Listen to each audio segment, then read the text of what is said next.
JEE 2027 में सिर्फ 6 महीने का टाइम बचा है और टाइम का तो आप सभी को पता ही है कि कितना तेजी से बढ़ रहा है। YouTube पर तमाम तरीके की वीडियोस आपको देखने को मिलेंगी, यानी 6 महीने के रोड मैप के बारे में चर्चा की जाएगी। बट शायद ही कोई ऐसा सेशन होगा जो रियलिस्टिक तरीके से आपको बताए कि आगे आने वाले 6 महीनों में हमें क्या करना है। क्योंकि आज मैं इस तरह का सेशन आपके लिए लेकर आया हूं कि अगर आपके मॉक टेस्ट में अभी 85 नंबर क्यों ना रहे हो, आज के सेशन को देख लेने के बाद पक्की गारंटी बात है कि आप अपने 100 मार्क्स बढ़ा पाएंगे। अगर आप 100 मार्क्स लेकर आ रहे हो तो आप 150 से 200 की रेंज में पहुंचने वाले हो। सो हाय एवरीवन, मेरा नाम है अंकुर गुप्ता और स्वागत है आप सभी का अपना करियर बाय अंकुर गुप्ता पर। आज हम लोग बात करने वाले हैं जेई 2027 के एस्पिरेंट्स के बारे में, यानी आगे आने वाले 6 महीनों में रियलिस्टिक तौर पर ऑनेस्टली आपको क्या करना चाहिए आगे आने वाले 6 महीनों में, जिससे कि आप अपनी रैंक को, आप अपने मार्क्स को ड्रास्टिकली बूस्ट कर पाओ। क्योंकि आज का जो पूरा सेशन होगा वो डेटा ड्रिवन होगा। आज के इस पूरे सेशन में हम लोग बात करेंगे कि आगे आने वाले 6 महीनों में आप किस तरह से अपने मार्क्स को सिग्निफिकेंटली बढ़ा पाएंगे। बट स्ट्रेटेजी को डिस्कस करने से पहले आप सभी को अभी वीडियो को पॉज कर नीचे कमेंट करना है, अपने साथ और मेरे साथ एक वादा करना है कि अब जो मैं प्लान आपको बताने जा रहा हूं उस प्लान पर 100% तरीके से आपको स्टिक करना है। ऐसा ना हो कि शुरुआती तौर पर आपने सेशन देखा, शुरुआती तौर पर तो आपके अंदर जोश आया, बट धीरे धीरे करके वो जोश ठंडा होना शुरू हो जाता है। तो अभी के अभी नीचे कमेंट सेक्शन में लिख कर जाना, अपने ड्रीम कॉलेज के बारे में बताकर जाना। स्ट्रेटजी को डिस्कस करने से पहले एक डेटा मैं आपके सामने लेकर आया हूं, क्योंकि आप सभी को पता है इस चैनल पर हम लोग बात करते हैं डेटा ड्रिवन फैक्ट के बारे में। अगर आप मेरे पीछे एक डेटा देख पाओगे तो मैंने 2026 से लेकर 2021 तक के तमाम शिफ्ट का एक डेटा लिखा है और ये केमिस्ट्री सब्जेक्ट के रिस्पेक्ट में है। फिजिक्स में भी लगभग सेम तरीके का पैटर्न आपको ऑब्जर्व होगा। हाँ, अगर मैथ्स की बात करें तो वो तो बिल्कुल प्रॉब्लम सॉल्विंग अप्रोच है, उसकी चर्चा बाद में करेंगे। बट पहले मैं बात करने वाला हूं केमिस्ट्री और फिजिक्स के बारे में, और जो डेटा आप मेरे पीछे लिखा देख रहे हैं वो केमिस्ट्री सब्जेक्ट का है।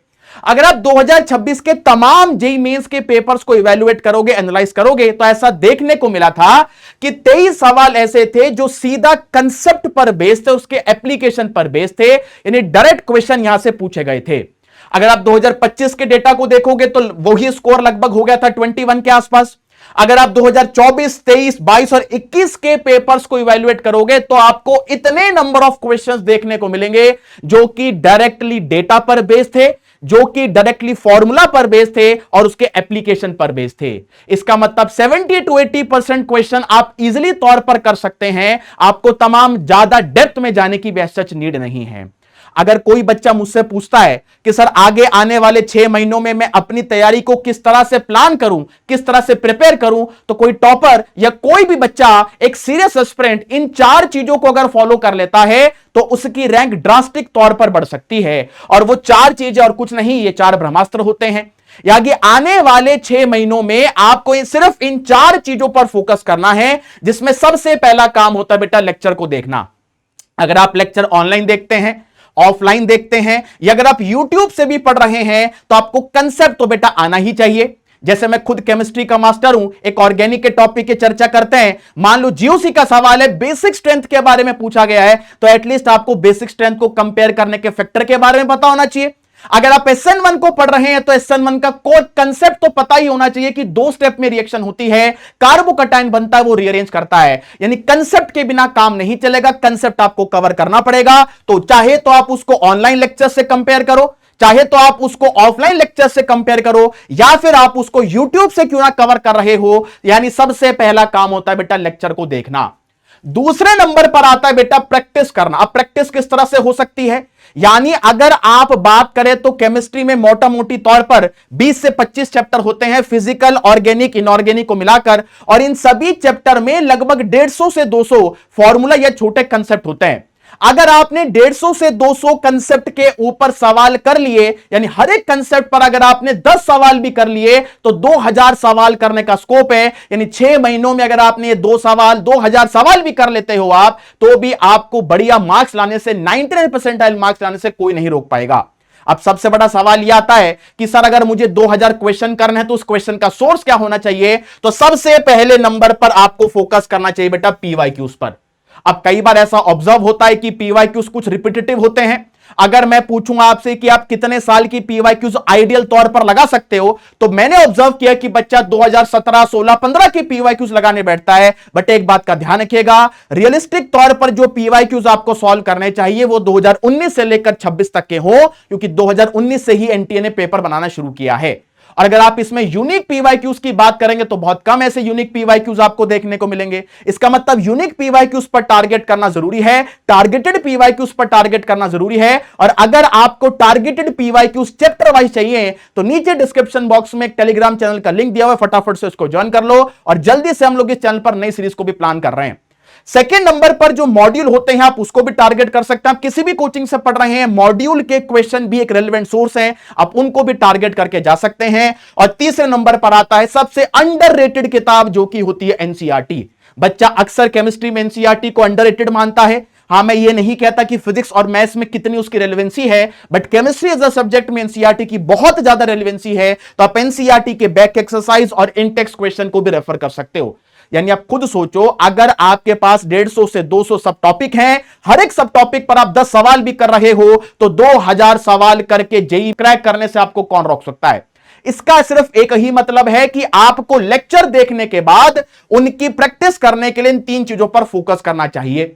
तीसरा ब्रह्मास्त्र होता है बेटा जी टेस्ट को देना, यानी हर एक हफ्ते आपको टेस्ट देना है। और मैं तो ऐसा कहता हूं कि अगर आप टेस्ट को एक्चुअल जेईई मेंस मान के दोगे तो जेईई मेंस भी आपको एक टेस्ट की तरह लगेगा। इसका मतलब अगर आप हर हफ्ते भी एक टेस्ट दे रहे हो, मैं ये नहीं कह रहा कि आप 3-4 चैप्टर का टेस्ट दो, आप सिर्फ एक ही चैप्टर का टेस्ट देने बैठो, बट टेस्ट को देना सबसे इंपॉर्टेंट काम है, उसका एनालिसिस सबसे इंपॉर्टेंट है। तो ध्यान रखिएगा, इस समय पर कोई बच्चा टेस्ट को स्किप नहीं करेगा और उसके एनालिसिस को स्किप नहीं करेगा।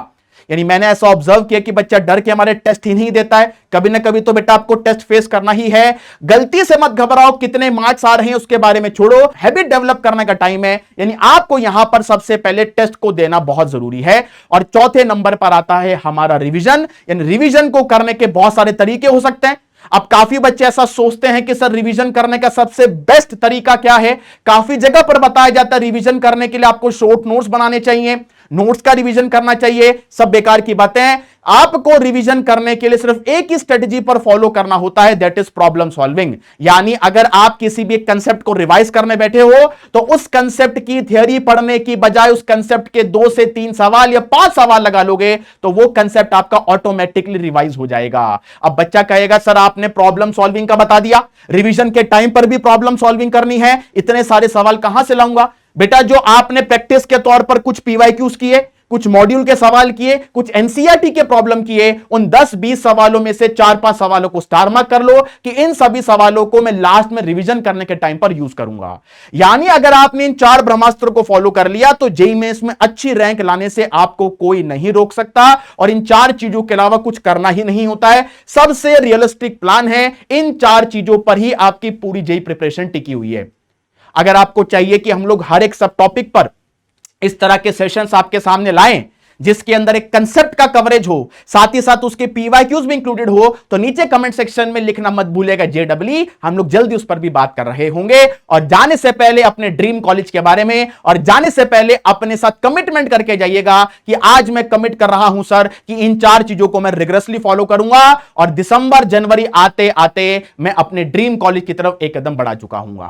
तो मिलते हैं बेटा नेक्स्ट सेशन में। Till then keep preparing, all the very best, bye bye everyone, love you all, bye.